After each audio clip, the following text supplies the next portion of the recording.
అంటే షూస్ వేసుకుందాం.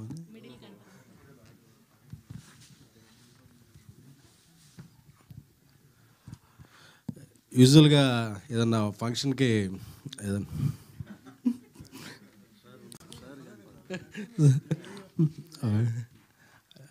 ఏదన్నా ఫంక్షన్కి మనం ఇన్వైట్ చేస్తారు. నేనే ఇది ఇందాక లైవ్ చూస్తే ఈ ప్రెస్ మీట్ జరుగుతుంది, దీని గురించి మాట్లాడాలని చెప్పి నేనే ఇక్కడికి వచ్చేసాను. ఎందుకంటే నిన్న చూసినప్పటి నుంచి నేను ఈ సినిమా చాలా ఎమోషనల్ అయ్యాను, చాలా చాలా విధాలుగా కనెక్ట్ అయ్యాను. ఆన్లైన్లో చూస్తే మార్నింగ్ నుంచి థర్స్డే ఓపెనింగ్ అన్నీ వేరు. ఎందుకంటే ఒక సినిమా ఎమోషన్ కనెక్ట్ అయితే దానికి ఉండే రిజల్ట్ వేరు. ఈరోజు ఈవినింగ్ నుంచి ఈ సినిమాకు ఉండే నిన్న నైట్ నుంచే అన్ని షోస్ పికప్ అయ్యి హౌస్ఫుల్స్తో వెళ్తుంది. ఎందుకంటే చాలా చాలా థీమ్స్ మీద ఇప్పటివరకు సినిమాలు వచ్చినాయి, కానీ ఒక ఫ్యాన్కి ఒక హీరోకి మధ్య, అంటే సినిమా అనేదే ఒక హీరోకి ఫ్యాన్కి మధ్య నడిచే ఒక ఎమోషన్.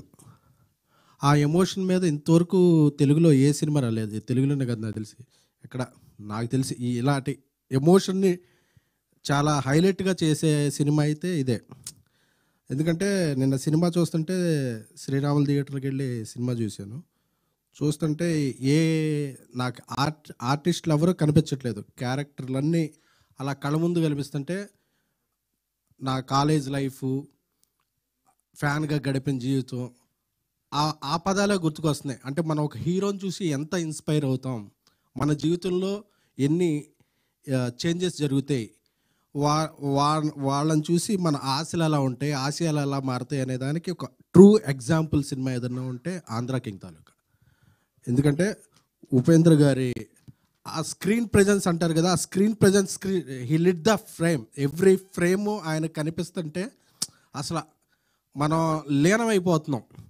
అంటే he is the perfect apt character. అంటే కొన్ని క్యారెక్టర్లు కొంతమంది కోసం పుడతాయి. నాకు తెలిసి మహేష్ ఆయన కోసం రాసుకున్నాడు, ఆయనే ప్రతి ఫ్రేమ్లో కనిపించారు అన్నట్టు ఉపేంద్ర సార్ని చూస్తే నాకు, ఎందుకంటే ఎన్నో, అంటే కల్ట్ అనే సినిమా పదానికే ఒక స్పెల్లింగు, అబ్రివేషను, ఆల్టర్నేటివ్ ఏమైనా ఉంది అంటే డిక్షనరీలో అది ఉపేంద్ర గారు.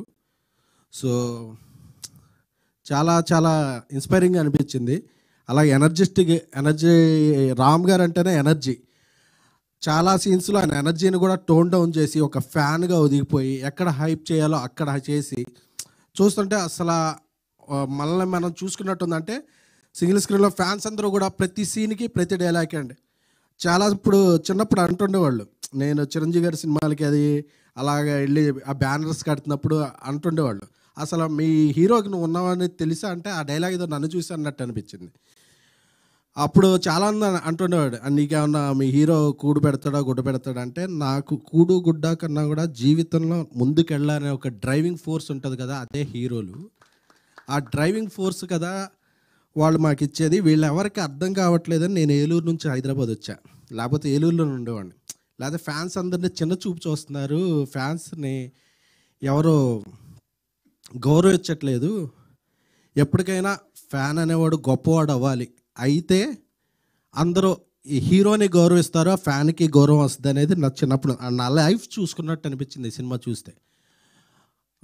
అందుకే నేను జర్నలిస్ట్ అయ్యాను, ప్రొడ్యూసర్ అయ్యాను, వాట్ ఎవర్ ఏమైనా సరే నేను నమ్మిన నా హీరో గౌరవం తీసుకురావాలనేది అభిమానిగా నా ఇది. సో ఈ సినిమా చూసుకుంటే నా జీవితం. అలాగే చిరంజీవి గారు అవ్వచ్చు, బాలకృష్ణ గారు అవ్వచ్చు, ప్రభాస్ గారు అవ్వచ్చు, తారక్ గారు అవ్వచ్చు, మహేష్ బాబు గారు అవ్వచ్చు, అల్లు అర్జున్ గారు అవ్వచ్చు, ఇంకా ఎంతోమంది హీరోలు, ఎవరి అయినా సరే హీరోలు అందరూ కూడా ఇన్స్పైర్ అయ్యేది. ఎవరి ఫ్యాన్ అయినా సరే మనం ఏమీ ఆశించకుండా ఆ హీరో బాగుండాలి, మనం ఎవరో వాళ్ళకి తెలిసినా తెలియకపోయినా ఇదొక ప్రపంచంలో తల్లి తండ్రికి ఒక బ్లడ్ రిలేషన్ ఉంటుంది. ఏ రిలేషను లేకుండా జీవితాంతం ఉండే రిలేషన్ ఏదంటే ఒక హీరోకే ఒక అభిమానికి మధ్య ఉండే రిలేషన్ మాత్రమే. అలాంటి రిలేషన్, గొప్ప రిలేషన్ని ఈ సినిమాలో చూపించిన గొప్ప గొప్ప సీన్లకి ఎవ్రీ ఫ్యాన్ కనెక్ట్ అవుతారు. మహేష్ గారికి నాకు ఆయన ముందు నుంచి తెలుసు, ఆయన రాసిన కథకి చాలా చాలా హ్యాట్స్ ఆఫ్. ఆయన తీసిన విధానాన్ని, సంగీత దర్శకులు మంచి మ్యూజిక్ అందించారు. మైత్రి మూవీస్ చాలా కథాబలం ఉన్న సినిమాలను ఎప్పుడు నమ్మి వాళ్ళు తీసే సినిమాలు ఎప్పుడు, ఎందుకు వాళ్ళ సక్సెస్ రేట్ ఇండియాలో నెంబర్ 1 ప్రొడ్యూసర్లు అంటే వేరియస్ జోనర్లు, వేరియస్ కథలకి, ఇలాంటి కథలకు బలం ఇస్తారు. ఎందుకంటే ఓవర్సీస్లో ఇక్కడ ఏదో జరిగిపోతుంది అనుకోండి, ఓవర్సీస్లో కూడా ప్రీమియర్లకి వెళ్ళి ప్రమోషన్ చేస్తున్నారంటే అదొక మైత్రి మూవీస్ వల్లే సాధ్యమైంది. సో ఇంత గొప్ప సినిమాని అందరూ